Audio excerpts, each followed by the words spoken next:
Is your business name considered a red flag? Let's dive in.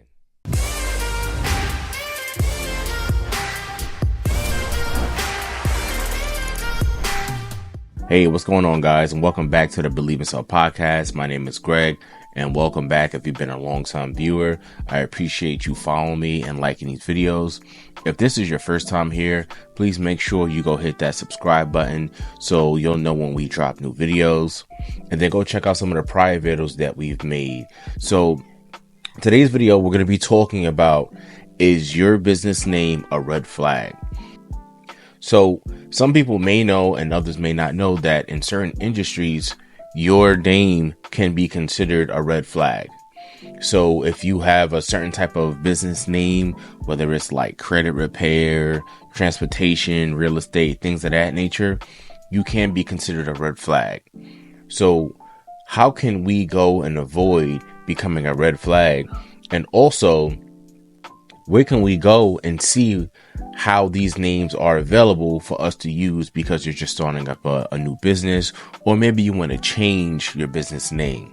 Now, I've had an expensive lesson with a prior business that I had, and I found it that I named it something that I didn't really do the full research. Me just being so excited to get things started, I kind of skipped ahead a few and I did things completely backwards.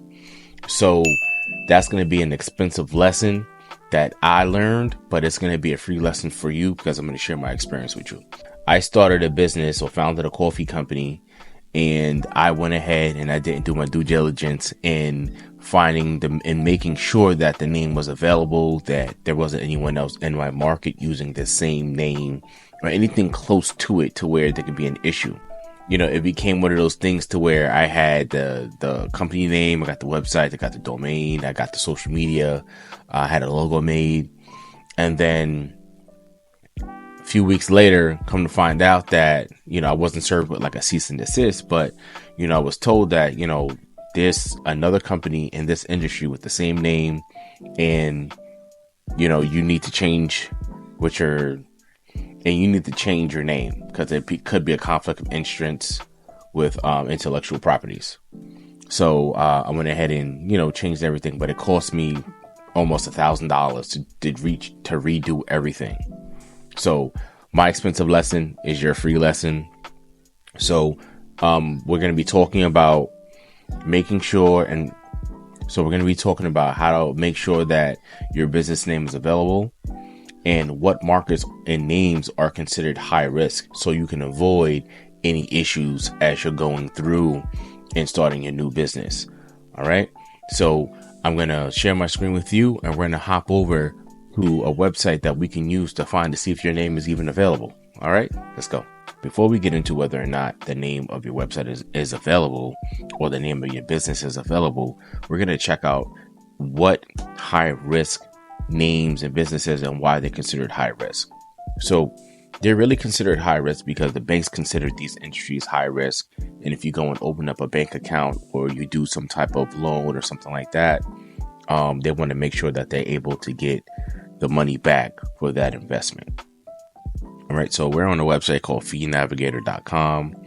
And here it talks about how business owners can be seen as a high risk merchant. So banks are hesitant to lend money to a merchant if the loan may not be repaid.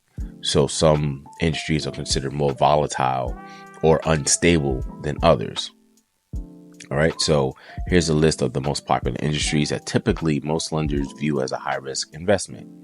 So accounting, agriculture, like farming, alcohol sales, construction, finance services, food, insurance, media, oil, real estate, retail, transportation, travel agencies, and wholesaling.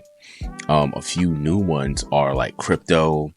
If you're in the marijuana or hemp industry, the CBD, things of that nature. So those are considered real high risk. Also, another one is like credit or credit repair. So that's seen as high risk because they don't know if they can predict how much money you'll make from, you know, whatever amount of customers you may have, or, you know, there's no solid way to kind of project what you would do. So That's why these type of industries are so high. So also they're looking at what type of risk insurance wise that some of these industries may have as well. All right, so that's just a quick look at some of the industries that are considered high risk. So now we're going to go into choosing a business name and why it's important not to have anything specific to say, if you have, let's say you do have a credit repair company, you're not going to name it 123 Credit Repair, because then it's going to be red flagged by the bank. And they don't really have what you call NAICS codes, which we're going to be talking about in another video, to kind of support that industry. So next, what we're going to do is we're going to come up with a fictitious business name, and then we're going to go and see if this name is available. We're going to check with the Secretary of State. So for instance, I live in New York State, so I'll be going to the Secretary of State for New York State. Then we're going to be going to another website called Name Checker, where you can check to see if on the social media sites that is available. And then, we can go to the United States Patent and Trademark Office to make sure that no one has a trademark or patent on this company name or industry and something like that. So particularly if you guys live in the United States, every state has a Secretary of State. Now, the Secretary of State is in charge of ensuring that businesses have certain types of licenses to make sure that they have the authority to operate in commerce in that state. In order for you to ensure that no one is using that type of business name, you want to go to the Secretary of State and search their database. So every state has one. So for New York State, you want to search by entity name. All right. I'm going to click here. So let's say the entity name would be Gold Star Marketing. All right. So all statuses. So you want to see whether or not if it's an active business, if it's inactive, or if it's been suspended for whatever reason. So all status. I usually leave this begins with corporation, LLC, limited partnership, and limited liability partnership. So I'm going to search that. So we found one that has Gold Star Marketing Corporation. So we're going to click on it and see, or it tells you all the information about who owns it sometimes, or care of. So this is who owns it, the address and stuff like that. So we know right off the bat that we can't use this one, especially if you're operating in the same state. And if you go to the trademark office and they have a trademark on like the image or their name or something like that, you can't use it. So we're going to have to go back. So let's try another one. Let's try Mars Rock Marketing. All right, so we're going to click the same ones. Search the database. Now it says no business entities were found. All right, so that means we're good to go to use that one. So now that we have a business name, Mars Rock Marketing, now we're going to go over here to the United States Patent and Trademark Office. So here is where you can come to see and check the database if there's another company using that name. So you want to go to trademarks and you want to go to search our trademark database, trademark system search. And you're going to click on, these are the different type of searches that you can conduct, but we're just going to do general search. And we're going to Mars Rock Marketing.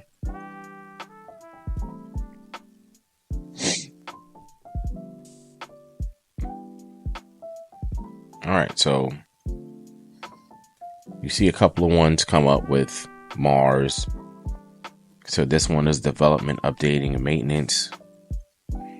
These are Salesforce solutions. You can see all the ones here. So you want to find a company that has the same name that you're trying to use. If you can't find it, you're good to go. But if you do find someone that's real close to the name and then the same market, I would suggest using another name. So the next website we're going to check is namechecker.com. All right, so namechecker.com, as you can see here, it's spelled, but it has, instead of ER, it's just an R. It allows you to check multiple websites all at one time, and this will kind of give you a baseline to see if what you're trying to use is available. So we're going to type in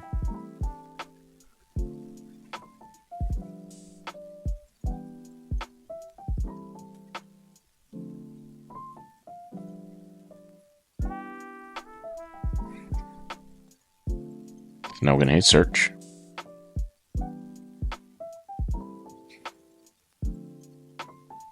So we know that the website is available. Somebody might be using it on Facebook. Twitter is an error. Tumblr, Reddit, YouTube, it's still checking. You can hit load more, and it can give you all the other ones down here to see if it's available. But for the most part, this name is available besides on a few different social media channels. It's not a big deal. So next, what you want to do is, so since you know that the .com is available, I'll take that and I'll copy it. Squarespace. Now this website is where you can go and you can buy your domains and they can host it for you. So now we're on Squarespace domain. This is where you come and you can buy your domain. All right. So you can come here. So we copied and paste from the last time. We're just going to hit there, and we can see that MarsRockMarketing.com is available, and it costs $12 for the year. So you can also buy like the .net and the .org if you want to kind of protect the whole thing. Would I suggest buying it? If you have the money to do it, sure, why not? Just to protect it. And it's $12 for the year. So one domain is $12 and so on and so forth. So you go through to the checkout, and then you'll go put in all your information, and then you'll secure your website. So now that we've actually gone over and reviewed why having a certain type of name for your industry and market can be high risk, take the time and do your research first before you go out and just start buying domains. You start reserving Facebook accounts, your Instagram and TikTok pages, because you don't want to have an issue to where there's another company with the same name or something very similar doing the same thing that you're doing, and now there's a conflict of interest. There's a saying in law is first in line is first in time. So whoever had the name first and in the industry first has the rights to that name. Now, if they send you like a cease and desist and all the other stuff, you got to change your name, it costs a lot of money. It cost me close to $1,000 just from the mistake that I made by not doing my due diligence, and I would hate for it to happen to you. If you found this video to be of any help to you and some type of inspiration, if you have any questions, please make sure you hit that subscribe button, hit that bell, and you'll get a notification when new videos drop. And this is the second video in the series, How to Start a Business. And make sure that you go and watch the previous video and all the other videos on the channel. Just make sure you stay tuned to the next video. I drop a video every week. I look forward to seeing you guys again. Peace.